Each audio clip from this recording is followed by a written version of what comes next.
Buenas noches, estudiantes de Ingeniería Industrial, Universidad Mariano Galvez de Guatemala, sede Escuintla. Vamos a dar inicio a la clase de Ecología y Sostenibilidad Ambiental de la semana correspondiente a la número 4. Bueno, hagamos un pequeño hilo conductor de lo que hemos visto durante las clases anteriores. ¿Sí? Hemos definido qué es ecología, las ramas de la ecología, las interacciones que tiene la ecología. ¿Qué más hemos hecho? A ver, recuérdenme ustedes. Temas abióticos y Los tipos de factores que inciden en la ecología, ¿verdad? ¿Qué más? diferentes ecosistemas. Hemos visto ecosistemas, pero no hemos entrado eh, a definirlos, ¿verdad? Ni a ver directamente cómo es que funciona, ¿verdad? ¿Cómo es que funciona? ¿Sí? ¿Qué más? ¿Qué más hemos visto? El calentamiento global.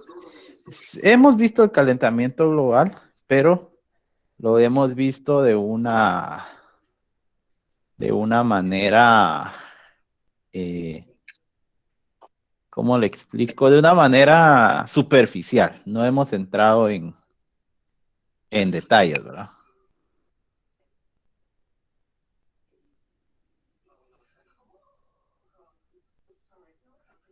¿Qué más?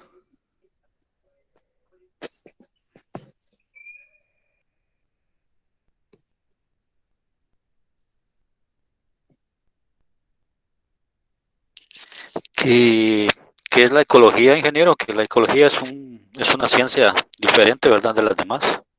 Es una ciencia joven. Muy bien. Bueno, sí, hemos visto por ahí.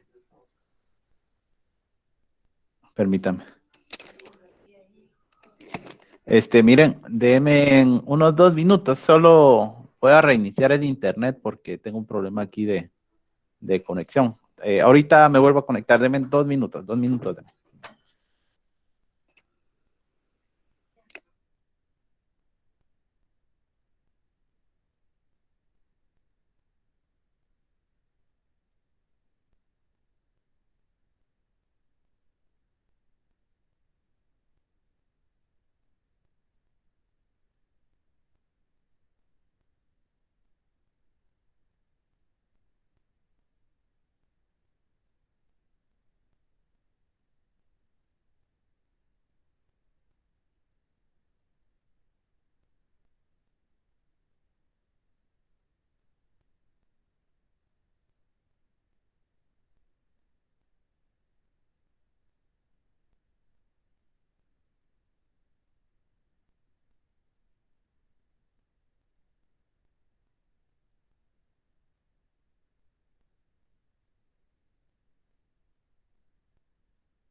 Listo, jóvenes, ya regresé. ¿Me escuchan? Sí. Ah, ok. Sí. Bueno, disculpen, es que un problema técnico aquí con tomas corriente. Tuvimos que actuar rápido, pero perdón ahí pues, ahí sí que es técnico, ¿verdad? Es algo técnico.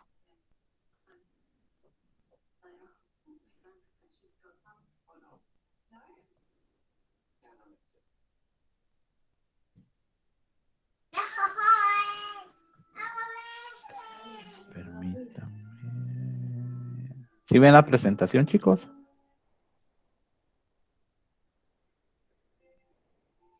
Sí.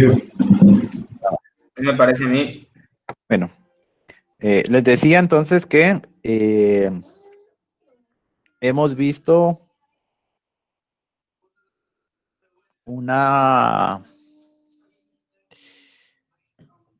hemos hecho un hilo conductor de lo que hemos visto. Hoy, pues ya vamos a ver un poquito más más segmentado lo que es un ecosistema. ¿Sí? Vamos a ver los temas de un ecosistema y sus funciones, que es la homeostasis, el desarrollo de la evolución de ecosistemas y la estratificación de los ecosistemas. Bueno, vamos a ver la estructura y la función. Primero voy a hacer una línea del tiempo. ¿Sí? Y en 1930 decíamos que un ecosistema era el conjunto de organismos vivos que comparten en un mismo hábitat o biotopo. En 1935 ya dijimos que un ecosistema también iba a albergar su definición y la interacción entre los individuos de una comunidad y su medio. Hoy, un ecosistema es el conjunto de organismos de una comunidad y de su entorno. Prácticamente es todo. Bueno, y yo les puse ahí una imagen que espero que no esté representada en lo que están haciendo ustedes ahorita o en su estado de ánimo actual. De verdad que espero que no esté representado en eso, ¿verdad? Aquí la pregunta que yo les hago es, sí, ganó el City, mucha enhorabuena. Mañana terminamos nosotros de poner la guinda del pastel.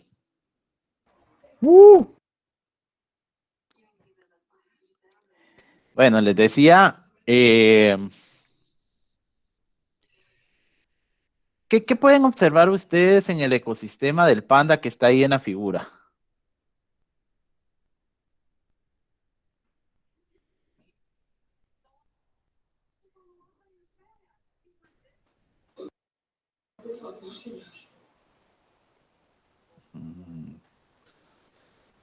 Es que permítanme, estoy compartiendo la pantalla que no es. Y ahí el detalle, ahorita estoy viendo. ¿Listo? Hoy sí pueden ver el pandita. Pues se ven árboles Ajá. Pero ¿qué tipo de árboles?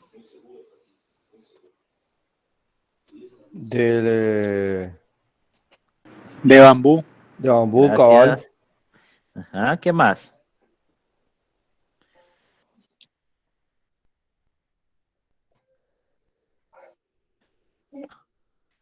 Que es su hábitat natural, ¿no?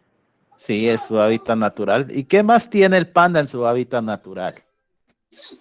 Su ecosistema. Ajá, ¿y qué hay en el ecosistema? Su alimento. Ajá, ¿y cuál es su alimento?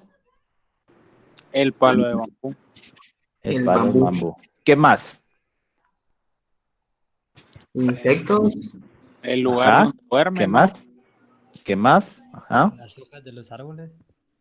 sí, ya lo mencionaron. ¿Qué más?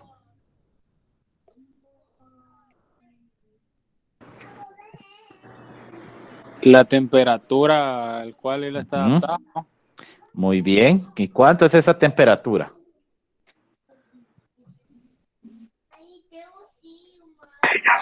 ¿Tiene que ser fría o no?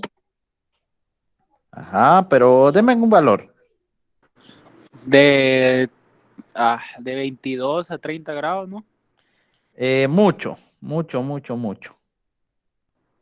De 20, creo, de 15 a 20. Menos, sí, 15 podría ser. Podría ser entre unos 5 y unos 18, digo yo.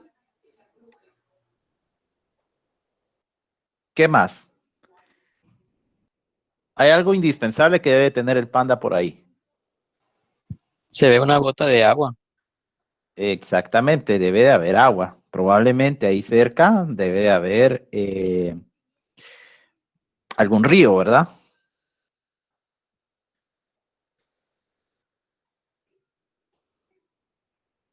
¿Qué más?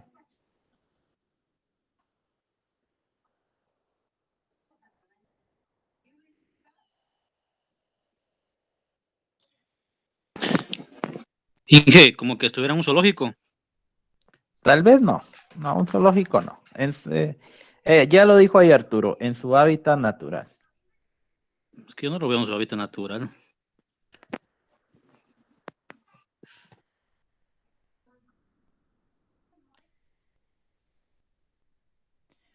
Bueno, ¿qué pasa si yo me traigo el pandita, tal vez a una plantación de bambú, que esté ya por la democracia? ¿Es posible que se muera? Probable. ¿Por qué se va a morir? Por el Que calor. no está en su Las mismas hábitat. condiciones. Porque no está, eh, no está en su hábitat, ¿verdad? Entonces, el ecosistema del panda tiene ciertas características.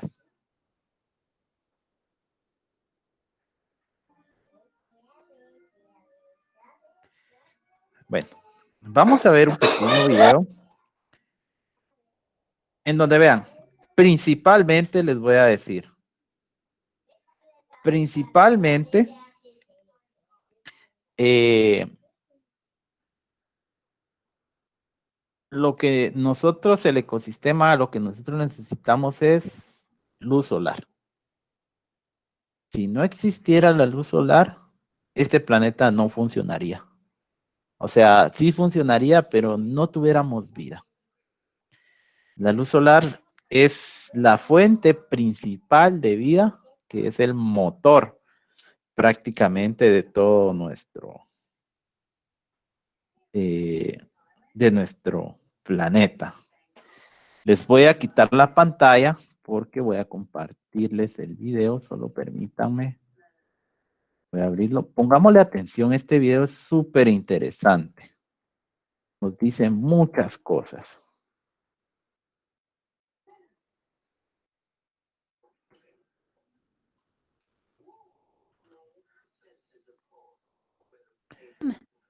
A ver. Pensemos un poco en cómo ¿Sí fluye escuchan? la energía y cómo se recicla Bueno, Sí. miremos el video entonces. la materia en un ecosistema. Entonces, durante este video vamos a pensar en estas dos ideas. Y aún después de ver este video, observen los ecosistemas a su alrededor y de los que forman parte. Y piensen en cómo fluye la energía y cómo se recicla la materia. Primero pensemos en la energía. La energía, para la mayoría de los ecosistemas, originalmente proviene del Sol. Hay otras fuentes de energía. Podemos pensar en la luz de la luna, aunque esencialmente eso también proviene del Sol, o también existe la energía geotérmica, pero para lo que nos interesa, el Sol es la fuente de energía para la mayoría de los ecosistemas. ¿Y cómo es que los ecosistemas usan esa energía? ¿Cómo la obtienen y cómo la almacenan? Especialmente como biomasa. Bueno, todo empieza con los productores primarios, que generalmente son las plantas, pero también podrían ser las bacterias, que tienen la capacidad de realizar la fotosíntesis, es decir, de tomar esa energía y crear biomoléculas en las que se almacene esa energía. Entonces, en este diagrama, las plantas son los productores primarios, aunque también se les conoce como autótrofos. Autótrofos. Ojo con Obtienen esos su propia términos. comida a partir de la energía del sol. Pero, ¿cómo almacenan esa energía? Bueno, la almacenan en las moléculas biológicas. Si pudiéramos acercarnos más y observar las moléculas en esta planta, bueno, esta es una enorme simplificación, pero podríamos ver todos estos enlaces entre estos carbonos. Y para formar estos enlaces necesitamos energía. Y si rompemos los enlaces, podemos liberar esa energía. Y tal vez me digan, oye, ¿y de dónde vienen todos esos carbonos que están en el árbol? Bueno, el carbono viene del aire. El aire contiene dióxido de carbono. Estos son los carbonos y estos son los oxígenos. 2 oxígenos por cada carbono. Y todo el proceso de fotosíntesis sirve para fijar ese carbono. Lo escribiré.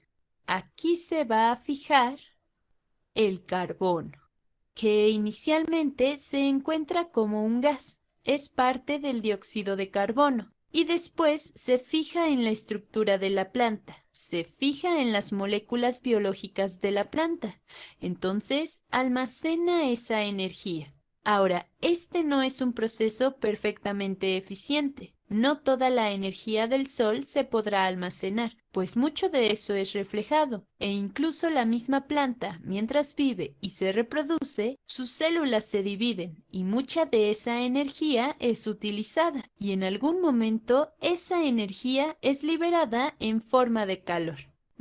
Esto lo verán mucho en sistemas termodinámicos. Empiezan con una cierta energía, la utilizan para realizar un trabajo, pero en el proceso producirán calor. Pero este es solo el principio del flujo de energía. Ahora podemos pensar en cómo esa energía fluye a otros seres de nuestro ecosistema. Vamos a ver. En la siguiente fase, y este es un diagrama, o mejor dicho, un ecosistema muy simplificado, porque la mayor parte de los ecosistemas son mucho más complejos, pero vamos a pensar en los seres que se comen a las plantas. Se comen a los productores primarios, y a los seres que se comen a los productores primarios les vamos a llamar consumidores primarios. Entonces, este conejito o esta ardilla son consumidores primarios.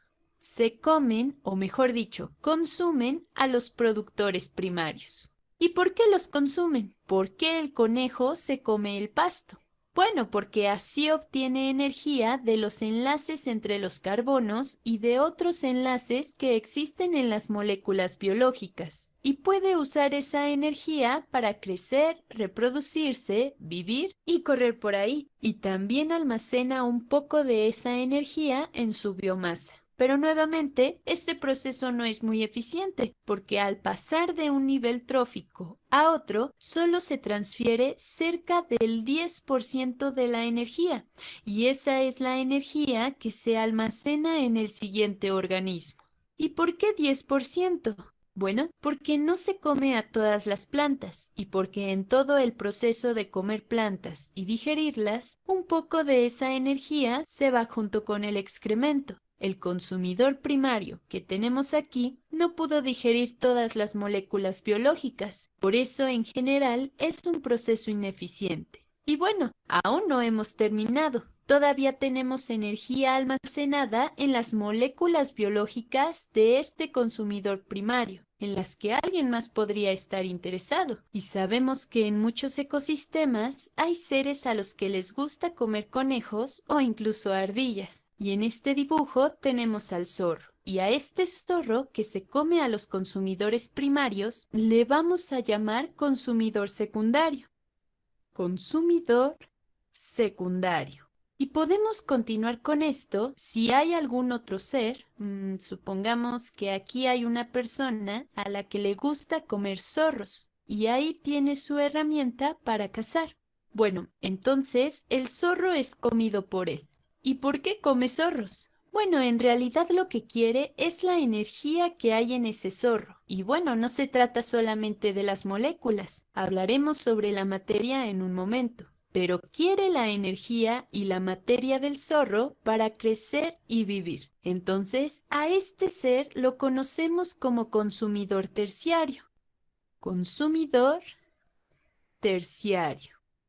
Y si no hay nadie que se quiera comer a este consumidor, entonces es considerado un depredador. Y todos estos seres que se comen a otros animales se llaman carnívoros. Entonces, este es el depredador y se encuentra hasta arriba de la cadena alimenticia. Pero todavía no hemos terminado, porque en algún punto todos estos seres de los que estamos hablando, es decir, los árboles, los conejos, el zorro y a este ser que le gusta comer zorros, en algún momento todos van a morir. Y esa energía no desaparece simplemente, porque la energía siempre se conserva y fluye de un lugar a otro. Y esa energía será usada por estos seres a los que llamamos descomponedores, que pueden tomar toda la energía restante que hay en los cadáveres o incluso en los excrementos, los descomponen y pueden utilizarlos para vivir y reproducirse. Y también, al descomponerlos, pueden liberar todos los nutrientes y la materia que se utilizó, con lo que la materia es reciclada para ser utilizada nuevamente por las plantas. Y así es como se crea este bonito ciclo. Y lo más importante de esto es que la energía primero llega en forma de luz y esa energía es transferida a través de los diferentes niveles tróficos. Y no es un proceso completamente eficiente porque mucha de esa energía, especialmente mientras estos organismos viven y se reproducen y corren por ahí, liberan un poco de esa energía en forma de calor. Y bueno, ya nos enfocamos mucho en la energía, pero ahora pensemos en la materia. La materia es reciclada y en el caso de la materia no hay materia nueva que ingrese al ecosistema, al menos no en este ejemplo. La materia no se crea mágicamente ni se destruye mágicamente. Y como mencioné antes, cuando observamos una hoja en un árbol en crecimiento o simplemente un árbol en crecimiento o una hoja de pasto en crecimiento, esa materia no aparece de la nada, sino que esa materia siempre estuvo presente pero en forma de dióxido de carbono. La planta simplemente usa la energía del sol para fijar el carbono y transformarlo de la forma gaseosa a la sólida, y puede usar esa energía para formar enlaces entre los carbonos en estas moléculas biológicas que almacenan energía. La planta puede usar esa energía para crecer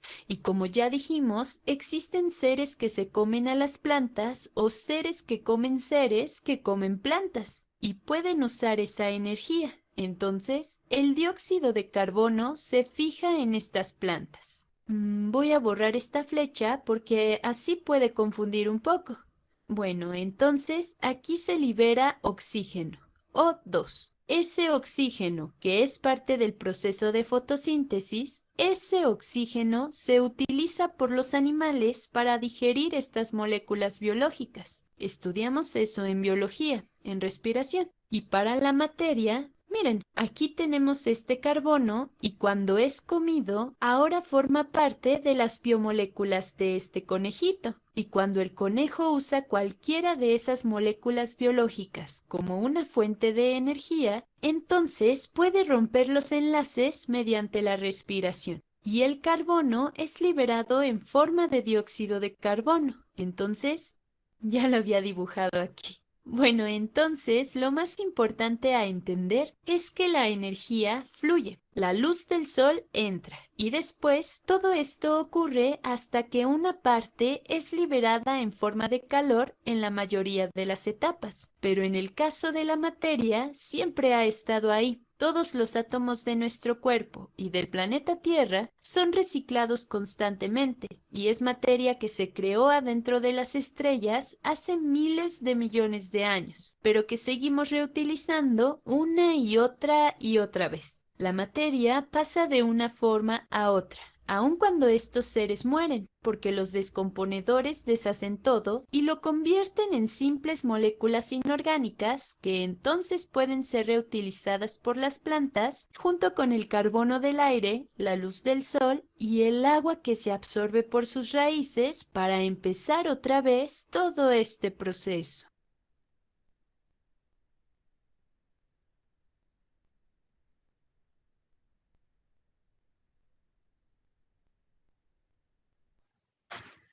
súper nítido.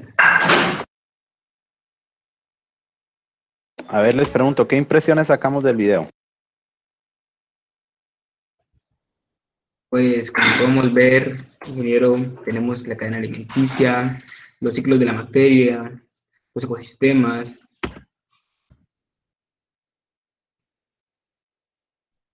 Que la energía solo se transforma.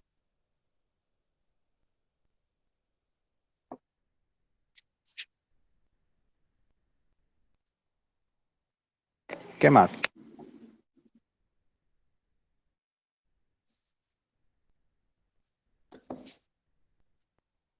Que prácticamente hay como una cadena en todo eso de que uno se come al otro y el otro al otro y así. Y así generan energía entre ellos mismos. Bueno, ¿qué más? Que los autótrofos no necesitan alimentarse de cosas orgánicas para obtener energía.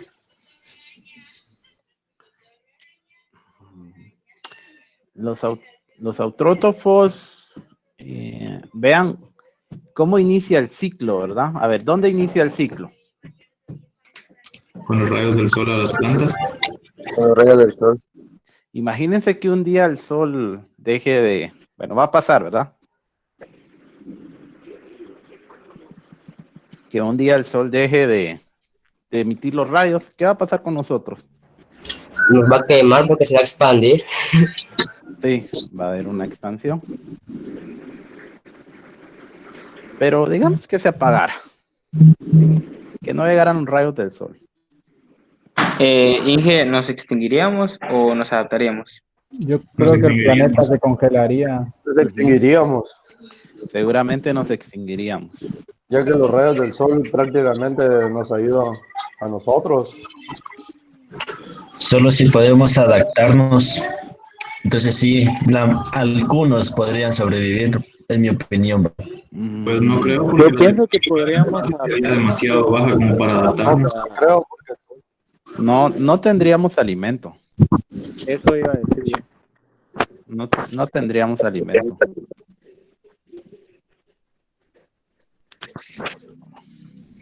Este tema es un poquito...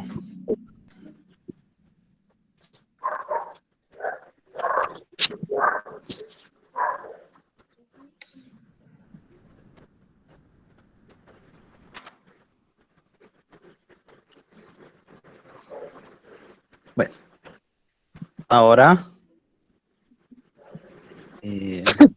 vamos a ver los tipos de ecosistemas. Bueno, tipos de ecosistemas hay varios.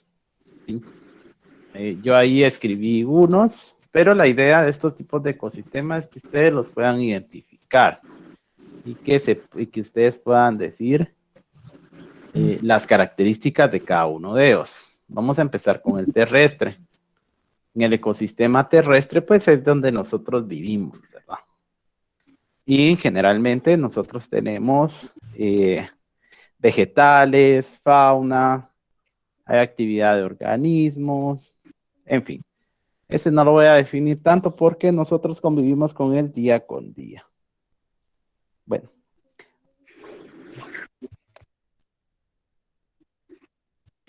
Ahora vamos a un ecosistema desértico. Bueno, este tipo de ecosistema es complejo. De hecho, yo pensaría es el más complejo de cualquiera que tratemos de estudiar, porque ahí las condiciones son inhóspitas. No podría decirles yo, miren, la capacidad que vamos a tener para adaptarnos en un desierto va a ser esta. No, de hecho, son pocos los organismos que están adaptados a este sistema. A ver, ¿quién tiene ahí el micrófono encendido? ¿Me da por apagarlo?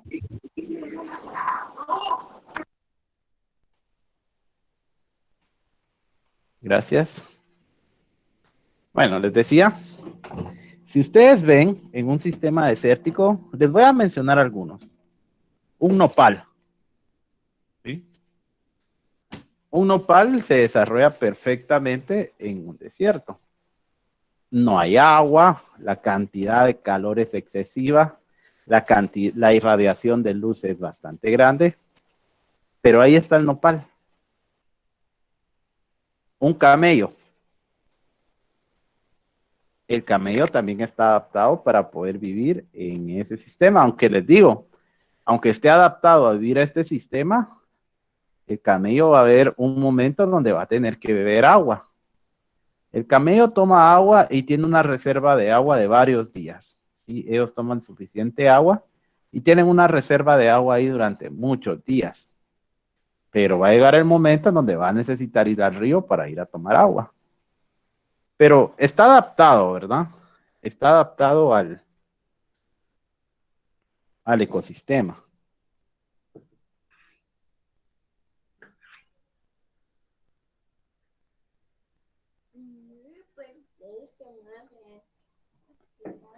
Y, entonces, si notan, en el sistema, perdón, en el ecosistema desértico, las condiciones son inhóspitas. No hay agua, alta temperatura, y aún así hay algunos organismos que viven allí. Interesante, ¿verdad? Bueno, luego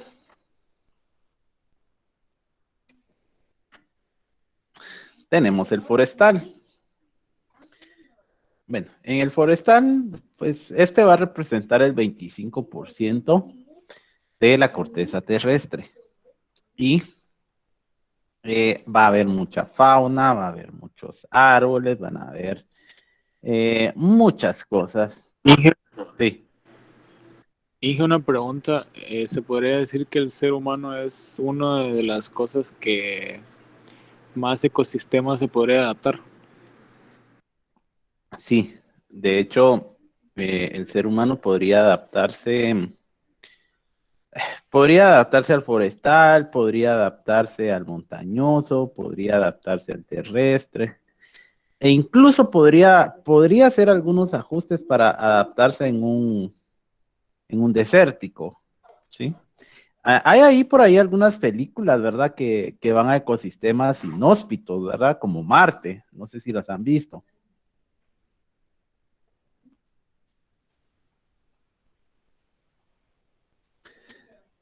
O Interestelar, por ejemplo. Ahí visitaron unos planetas. Uno estaba repleto de agua. Y el otro era completamente de hielo, ¿verdad? Y por último, ya se va digamos, el chofer de la nave a buscar a Cooper a un planeta rocoso, ¿verdad? En algún momento yo pienso, tal vez no ahorita, pero en unos miles de años más adelante, el ser humano va a llegar a ser capaz de llegar, ¿verdad? A otros planetas y conquistarlos, ¿verdad? Va a ser capaz de hacer eso. Pero bueno. Decíamos, el forestal, bueno, este pues es un ecosistema donde va a haber mucha vegetación también. Ahora vamos a hablar de un ecosistema que está poco estudiado y es el acuático. El ecosistema acuático únicamente se conoce el 10%, el restante es desconocido. Y eso es debido a que bueno, mientras más avancemos hacia abajo en el mar, va a haber más presión hidrostática. Y entonces ahí tenemos nosotros un inconveniente porque si no estoy mal, perdón, el submarino que más ha bajado hacia el mar es a 10 kilómetros. Pero luego hacia abajo hay un mundo por explorar.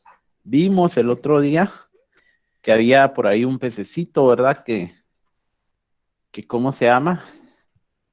Que generaba su propia luz porque no le llega al sol, ¿verdad? Y hay muchos del ecosistema que no está estudiado.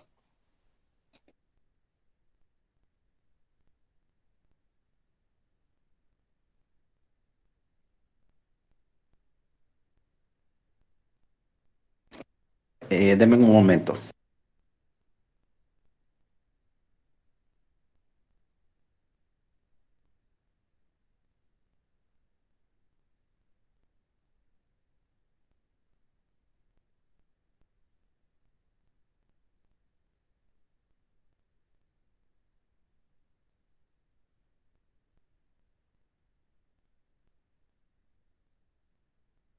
Bueno, les decía,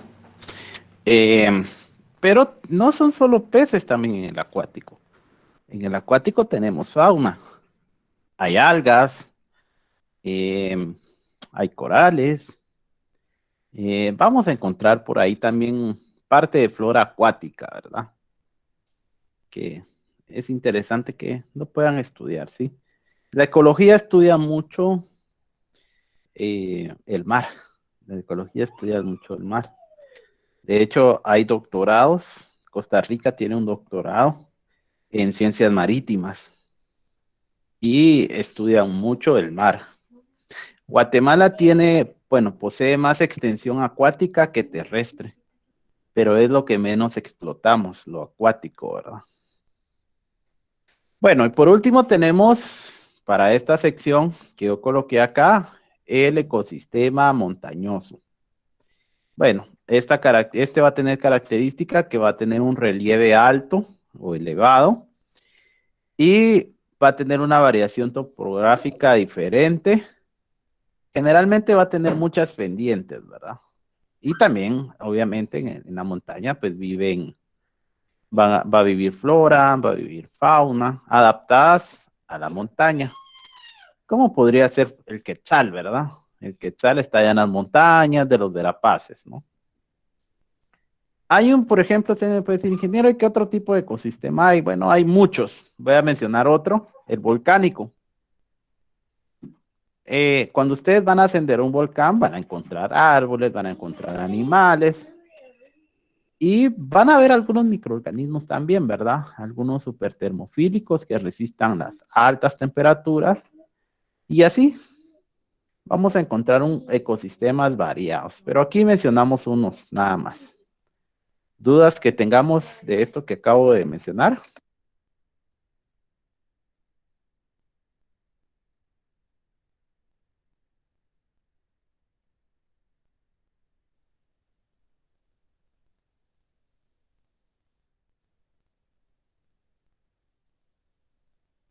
Bueno, vamos a continuar. Ahora vamos a ver un concepto un poquito complejo de la ecología. De hecho, hasta su nombre es algo complejo, la homeostasis. Bueno, la homeostasis es la tendencia a mantener un ambiente interno estable y constante. Por ejemplo, el cuerpo humano. El cuerpo humano tiene muchas condiciones de homeostasis. Voy a empezar por una. La temperatura corporal. Ustedes bueno, todos los seres humanos vamos a tener una temperatura media entre 36 y 37 grados. ¿Sí? Y nuestro cuerpo constantemente va a estar en esa temperatura. Aunque ustedes estén en Shela, hagan de cuenta que se van a Shela, la temperatura en Shela va a ser, qué sé yo, 5 grados, 10 grados. Aunque ahí esté frío, la temperatura de su cuerpo va a seguir en 36, 37 grados. ¿Va a seguir así? ¿Por qué? Por la homeostasis. ¿Sí? Bueno, entonces alguien me va a decir, ingeniero, ¿y cuando hago ejercicio qué pasa? Sí, cuando hacen ejercicio la temperatura corporal aumenta. ¿Sí? Va a aumentar la temperatura corporal, pero también el cuerpo va a hacer un proceso para estabilizar esa temperatura y es sudar. Los va a poner a sudar y ese es el mecanismo que el cuerpo pone para ir nivelando la temperatura. Adicional a eso también, todos nuestros órganos internos están diseñados para esa temperatura. Digamos, su corazón, su hígado, su páncreas, todos sus órganos internos están diseñados para la temperatura de 36 o 37 grados. Si aumentan la temperatura, hay daños en estos órganos. Y a veces los daños son irreversibles. Es por eso que cuando tenemos una fiebre o tenemos una infección, debemos de cuidarnos la temperatura. La temperatura puede ser capaz hasta de dejarnos un riñón inservible o incluso dañar algunas arterias del corazón, ¿verdad? Y eso, digamos, esas ya son enfermedades irreversibles, ya no podemos cambiarlas. Entonces, hay que tener cuidado mucho con la temperatura corporal. Bueno, también tenemos el pH. Bueno, ustedes ya llevaron... Inge, disculpe una pregunta con la temperatura corporal. El cuerpo gasta energía para adaptarse. Por ejemplo, si alguien de costa va a la capital, el cuerpo gasta energía en adaptar la temperatura. No, fíjate que no debería. Lo que sí puede gastar es energía en forma de calor, ¿verdad? Pero la temperatura que vaya a sufrir un cambio, no. Lo que sí puede hacer, por ejemplo, si alguien es del puerto y se va a la capital, es que la presión arterial le vaya a cambiar. Eso sí puede afectar, porque aumentó la altura, ¿verdad? Sobre el nivel del mar. Es como que nosotros seamos de costa, ¿verdad? Del puerto de San José y escalemos el Acatenango. Lleguemos a 3,000, 4,000. A veces eso le dicen el mal de montaña, ¿va? Cuando ya vamos a la mitad del volcán, empezamos a echarla todas las tripas, ¿verdad? Pero eso nos pasa porque tuvimos un cambio brusco de presión y el cuerpo lo resintió, ¿verdad? Pero de temperatura no. Temperatura no.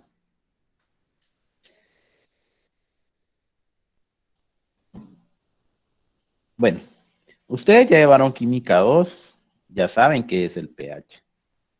El potencial de hidrógeno, tenemos nosotros diferentes medidas en nuestro cuerpo. La piel nos arroja un pH un poquito más ácido. La sangre generalmente tiene un pH neutro. La orina tiene un pH neutro. Y así sucesivamente tenemos diferentes pHs en el cuerpo, pero estos se mantienen constantes, ¿sí? Se van manteniendo constantes y son indicadores, ¿verdad?, de que algo está pasando. Por ejemplo, cuando les hacen un examen de orina, les miden el pH, ¿verdad? Si el pH es, por ejemplo, 4 o 3, hay un indicador en la orina de que ustedes puedan tener una levadura, que puedan tener una bacteria, que puedan tener incluso algún virus, ¿verdad?, que les está dañando su sistema urológico. Entonces, ¿por qué? Porque la homeostasis hace que se mantenga constante estos valores. Bueno, también podemos tener la concentración de iones en la sangre, ¿verdad? Nosotros en la sangre tenemos algunos minerales que si nosotros nos descuidamos nos podemos deshidratar. Y la deshidratación también nos mata, ¿sí? Si ustedes tienen una diarrea o tienen fiebre y están sudando mucho, necesitan hidratarse. Tienen que hidratarse bastante para no perder esos minerales. Lo primero, bueno, no sé si yo creo que ustedes son jóvenes, pues no han ido al IX, pero ustedes van al IX por alguna enfermedad, llevan fiebre, ¡pum!, ya los canalizaron y ya les pusieron su suero, ¿verdad?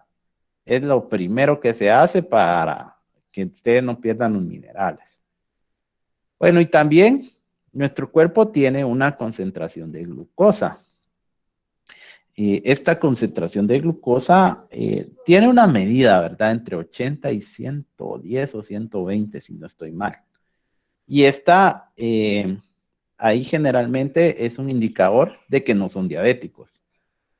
Pero si les hacen la medición de la glucosa y les sale 200, 250, es porque su cuerpo ya no está produciendo insulina.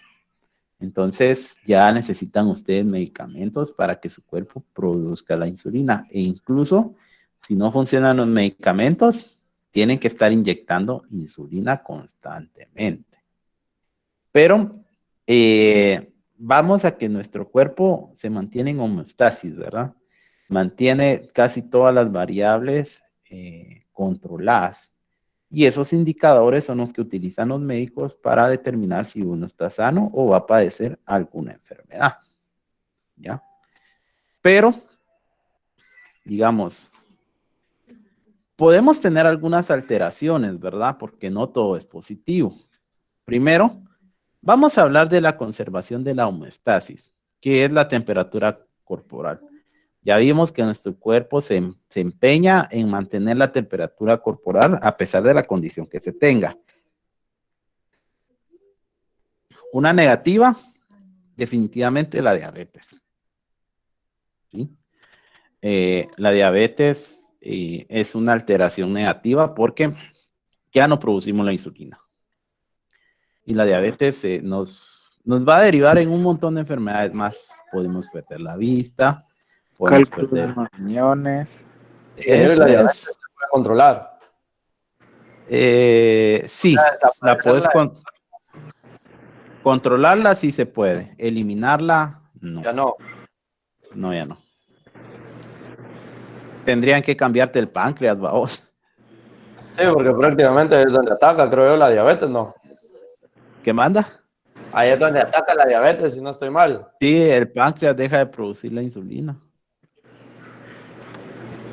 Tendrían que cambiarte el páncreas, pero la verdad no sé si... Yo nunca he escuchado que pase eso, ¿verdad?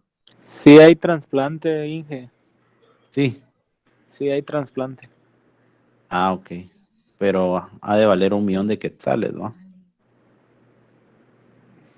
Más o menos. Me imagino. Bueno, y alguna alteración positiva de nuestro cuerpo es la coagulación de la sangre, siempre y cuando no sean diabéticos, ¿verdad? Porque si son diabéticos, esto tampoco les va a funcionar. Digamos, ustedes hacen un rasponcito y su cuerpo trabaja a través de la vitamina K para regenerar el tejido. Al cabo de un par de días van a tener ahí una costra. ¿Sí? Y a los 15 días, a las 3 semanas, ya van a tener regenerada la piel totalmente. Entonces, doy estos ejemplos para que entendamos cómo funciona la homeostasis en nuestro cuerpo, ¿verdad? Pero también funciona en los ecosistemas, porque si ustedes se dan cuenta, Escuintla casi nunca cambia de clima, ¿sí? Los climas generalmente se mantienen iguales por homeostasis, ¿verdad? Y digamos, esa sería como que la causante de que se mantenga la temperatura media del planeta, ¿verdad? Bueno, ahora vamos a ver cómo se desarrollan los ecosistemas. Hagan de cuenta que estamos en el mar y dejamos caer unas cajas de cartón, ¿sí? Yo lo puse aquí a corto plazo. Dejamos caer las cajas de cartón, perdón. Dejamos caer aquí las cajas de cartón. A los primeros días, pues van a llegar ahí algunos microorganismos, algunos hongos, e incluso algunas plantas. Después de cierto tiempo corto también, se van a ir reproduciendo más hasta que llegue totalmente a hacer esto, ¿verdad? Así es como se van desarrollando los sistemas. Permítame.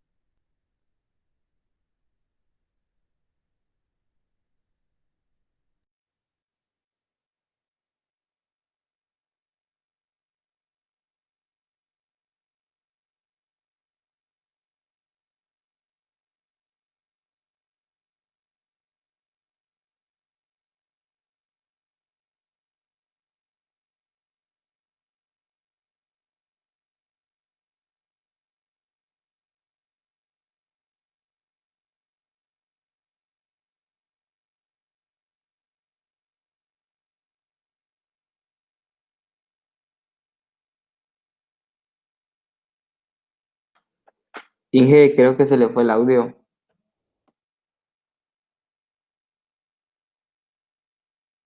¿Alguien más se escucha? Disculpen. Inge, repito, creo que se le fue el audio. No, ya no escuchamos. No, para nada.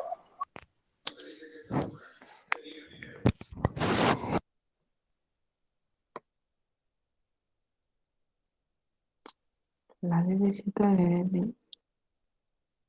Creo que ya se terminó la clase. ¿Cómo estamos, chatos?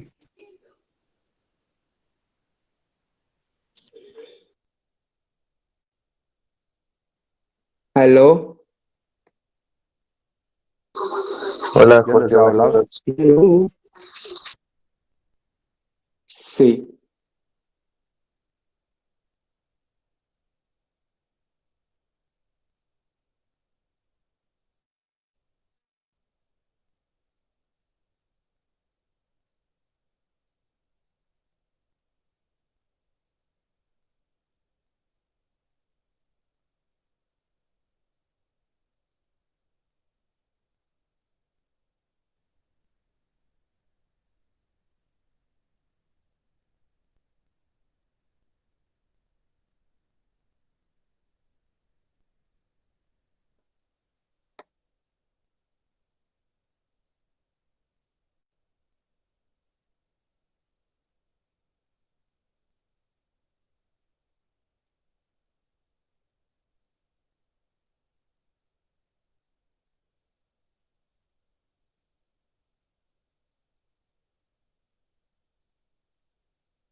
Inge,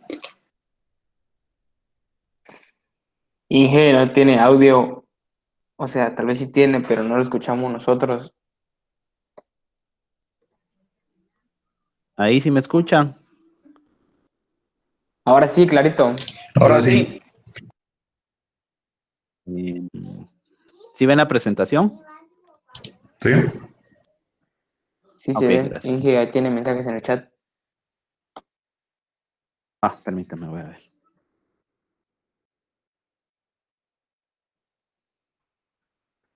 No tengas pena, Nelson.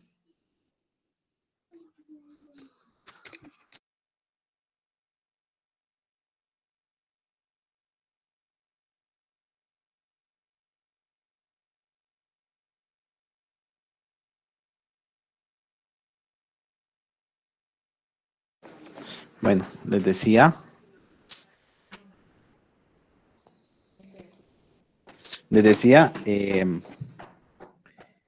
Vamos a tener cambios a corto plazo, por ejemplo, los de origen astronómico. La mayoría va a responder de este origen astronómico, por ejemplo, bueno, que pueden ser del Sol o de la Luna. Un ejemplo claro de ellos es el oleaje. Cuando hay luna llena, el oleaje es más fuerte, es más grande, ¿sí? Y así hay un montón de ejemplos. Luego tenemos lo que es la alteración de día y de noche. Por ejemplo, las algas. Las algas, cuando es de día, salen casi a la superficie del agua, pero cuando ya el sol no está y ya está de noche, el alga disminuye. El alga disminuye y eso hace que, bueno, que sea una alteración tanto de día como de noche. En los humanos también hay cambios de corto plazo. Hay algunas personas que prefieren, o bueno, que de hecho madrugan, ¿sí? 5 o 6 de la mañana, se van a trabajar, van a hacer todas sus actividades, pero ya tipo 8 o 9 de la noche están cansados y se acuestan a dormir. Mientras que hay otras personas que probablemente se despierten a las 9, 10 de la mañana y desde las 11 de la noche y todavía siguen como que estuvieran al mediodía, ¿verdad? Son personas con un ciclo nocturno. Vamos a tener también un ritmo estacional. Y este va a estar dado mientras más alejados estén del ecuador. Porque se van a llevar a cabo las 4 estaciones, ¿verdad? Vamos a tener también algunos cambios arrítmicos o fluctuaciones, que estas no hay explicación. No hay explicación para estas. Por ejemplo, lo que platicábamos nosotros el último día de clases. El tema de las langostas que llegaron allá a Petén. No es el ecosistema de las langostas en Petén, pero hubo algo o pasó algo que ellos hicieron que llegaran ahí, ¿verdad? Hay una teoría que dice que la cantidad de luz solar con la que llega al planeta, los animales son susceptibles a ellas. Y cuando suceden este tipo de cambios arrítmicos o de fluctuaciones, es porque hay mayor cantidad de luz solar. Pero no está comprobado científicamente, ¿verdad? Solo se los comento. Vamos a tener también lo que es el fenómeno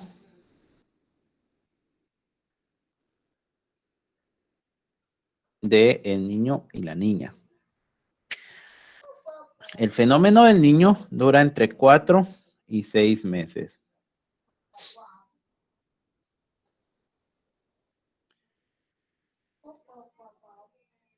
Y el de la niña generalmente dura más tiempo. Yo me recuerdo que les voy a contar, yo estudiaba en la universidad, les estoy hablando del año 2007, 2008, ¿verdad? Estudiaba en la universidad y hubo un invierno, como estamos acostumbrados a decir invierno, aunque no es invierno aquí en Guatemala, hubo un invierno que no cayó ni una sola gota de lluvia. Fue un verano prácticamente como año y medio, ¿verdad? ¿Pero por qué? Porque teníamos el fenómeno del niño, ¿sí? Perdón, de la niña, el fenómeno de la niña. Pero definamos cuáles son esos fenómenos. La niña sucede cuando las corrientes de agua marina y de aire producen sequías en las costas y permite el ascenso de las aguas profundas. Estas aguas son más ricas en nutrientes, por lo que algunas especies del ecosistema se ven favorecidas. Y el niño es cuando las corrientes de aire provocan lluvias que impide el ascenso de las aguas profundas y de sus nutrientes, perjudicando a determinadas especies del ecosistema. Entonces, si se dan cuenta, pues hay algunos fenómenos que se dan cada cierto tiempo, ¿verdad? Y son de corto plazo. Ahora vamos a ver un tema que es la sucesión ecológica. La sucesión ecológica es una sucesión paulatina de un ecosistema por otro, hasta llegar a una estación estable o un clima. Probablemente suceda que va a haber un aumento progresivo de diversidad. También se va a estabilizar el número total de seres vivos en el ecosistema y se va a incrementar la eficacia de reciclaje de la materia, que eso ya lo vimos nosotros en el video. Se van a aprovechar los recursos del ecosistema. Cuando en el ecosistema de origen no hay seres vivos, se va a producir una invasión de especies colonizadoras o pioneras en el proceso que se conoce como sucesión primaria. ¿Han escuchado ustedes sobre el dragón de Komodo? Sí. ¿Qué es el dragón de Komodo? Es un reptil grande, como una lagartija, pero muy grande. ¿Y será que tenemos dragón de Komodo en Guatemala? No que yo sepa. No, no hay. No hay. Ahí sí están viendo las imágenes. Sí. Bueno, este reptil es bueno, es un pariente, es el pariente más cercano que tenemos de los dinosaurios. De hecho, se cree que tiene millones y millones de años habitando el planeta Tierra, pero resulta que solo está en una isla del mundo, ¿sí? Y es una isla que está llena de estos reptiles. Y este reptil, vean, en su boca, todo eso que ven ustedes ahí es veneno. Donde Digamos, tenían uno de esos era en El Salvador. ¿de verdad? Ajá, lo tenían en un zoológico de allá. Híjole, eso sí es peligroso. Vean cómo se come, ¿qué? Un canguro, creo que es eso, ¿no? Un mono. Pues les decía, por ejemplo, hay una vaca. El dragón ¿Y de de qué tamaño Komodo, son, pues? ¿perdón? ¿De qué tamaño son que hasta un mono se Uf, está comiendo? pues ese mide como Como de unos su 5. tamaño, digo yo. Sí, como unos 3 metros, digo yo. 2 Ya metros. parados como tamaño de Sí, alien, está es bien más alto que grande. uno. Por ejemplo, digamos que va a atacar esto, ¿verdad? Lo muerde y este sale huyendo. No importa que huya porque ya lo mordió, ya le metió el veneno. Entonces el dragón de Komodo y anda ahí atrás de la presa hasta que sabe que va a caer porque tiene el veneno y ya se lo come. Y que Pero ponga un videito. Ponga hay, video. hay una isla repleta de este dragón de Komodo. Ponga un video para ver. Dije, la mordida de él es más fuerte que la de un cocodrilo, dice. Sí. Pues Y les el, decía, ¿verdad? Ese es el ejemplo de de lo que acabamos de leer acá. Permítanme, lo voy a poner. De una sucesión primaria, ¿verdad? Este ser vivo llegó a esa isla y se apoderó totalmente de ella, ¿verdad? Bueno, también tenemos cuando en un ecosistema hay seres vivos, pero se produce una catástrofe y se pierde la mayor parte de las especies y se da como un proceso de sucesión secundaria. Aquí vemos una sucesión ecológica. Esto es en años.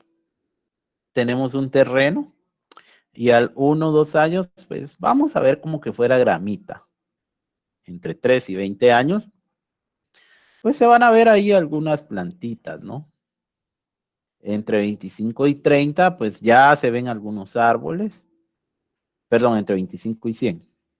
Pero después de 150 años, vemos ya bosques frondosos, ¿verdad? Y eso es la sucesión ecológica.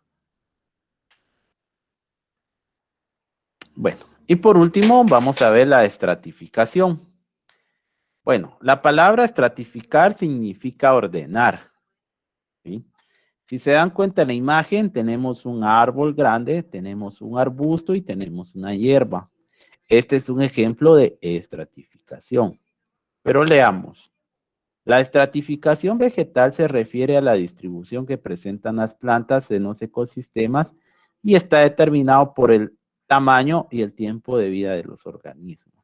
Obviamente, esta hierba podrá tener 3 años, este arbusto podrá tener 5, pero el árbol va a tener 20. Mientras más tiempo de vida tenga, el tamaño va a ir creciendo, ¿verdad?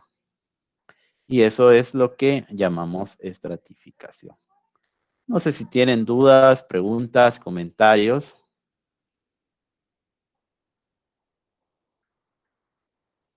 Pues todo nítido, nomás que el dragón de Komodo, su veneno es su saliva.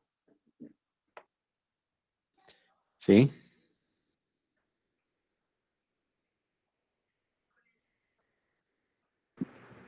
Un videíto, Inge, del dragón de Gamón.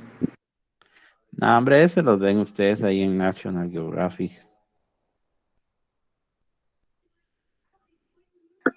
¿Cuál es la isla donde habitan ellos? La isla de Komodo.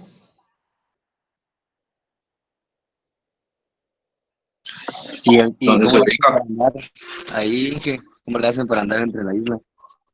Estos cuates ahí viven. Han llegado algunas personas a documentar, ¿verdad? Han llegado ahí a documentar, pero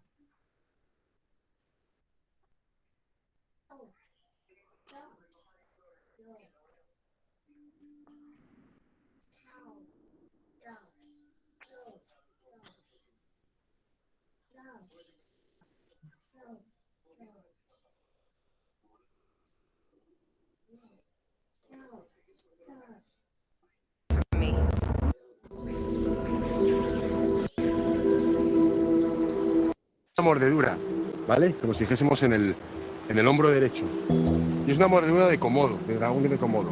Aquí en las islas, los ciervos son autóctonos. ¿Qué pasa? Que los ciervos muchas veces se ocultan aquí en la playa por las noches. Y el Komodo, aunque viva de día, muchas noches se acerca. Y la maniobra que hace el Komodo es: se acerca al animal, pega un bocado y se va corriendo. Es decir, él no se queda para matarlo, no. Le pega el bocado y se va corriendo. Espera 3-4 días y a los 3-4 días empieza a encontrar malo, enfermo. ¿Por qué? Porque la bacteria le empieza a comer por dentro. Y si os dais cuenta, tiene una herida. Y esa herida ya está sangrando, esa herida ya está infectada.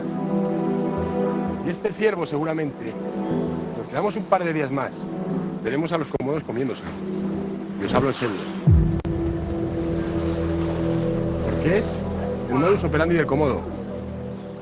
Muerde y se va. Están por aquí.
Vamos.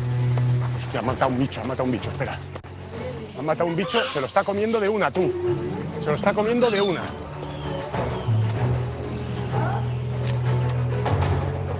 Está comiéndose un animal de una. Mira lo que es eso. Se lo está intentando meter de una. Son así. Son glotones. Por ahí vienen otros. Empiezan a venir, ¿os dais cuenta? Empiezan a venir.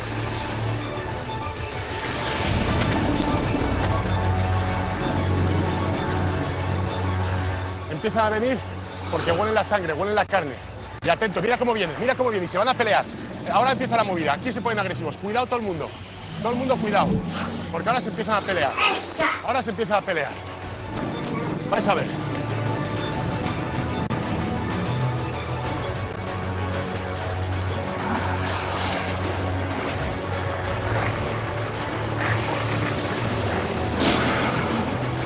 Mira, ¡wow! Se están peleando, tronco. Se están peleando por él. No sé qué es. Un bicho. Es un bicho.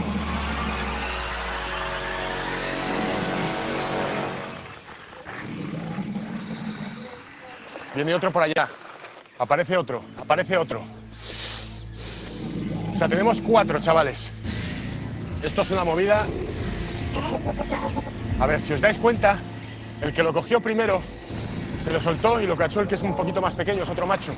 Y lo que está haciendo es intentar tirar para metérselo en la boca de una.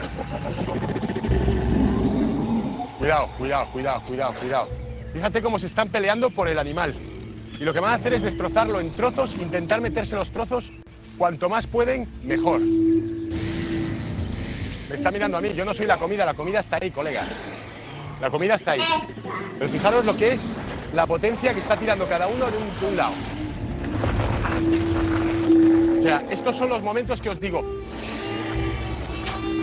Dicen más o menos que hace unos 40 millones de años, cuando se separaron a Australia de Asia y todo esto, pues que evolucionaron para estar aquí, pero ahora se ha encontrado que estos animales son varanos, evolucionaron desde Australia. Fíjate, cómo se está intentando meter todo en la boca, cómo abren, parecen serpientes. Es algo que no se puede explicar, o sea, estoy pegado a 4 cómodos que están tirando de un animal que no sé ni lo que es, porque es que ya lo único que queda son las patas. Y fíjate cómo tiran, hasta el pequeño se ha metido ahí, el pequeño está tirando de una pata.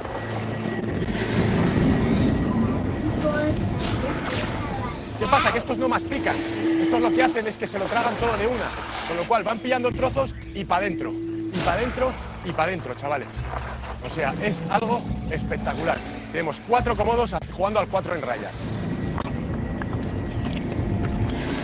Lo que vais a empezar a ver es que todas esas babas que se están produciendo, esa saliva que es tan corrosiva, que tiene tanta bacteria, empieza a producir más. ¿Por qué? Porque eso es lo que hace la digestión.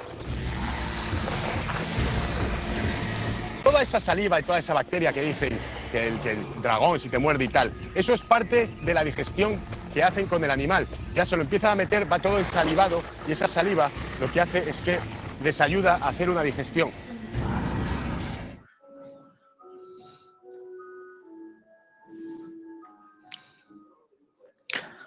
Interesante, ¿verdad?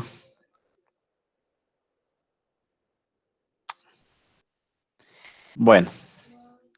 Eso ha sido todo por hoy, chicos. Que tengan feliz noche. Los veo la siguiente semana y cuídense mucho, protéjanse. Feliz noche, Inge. Feliz noche. Feliz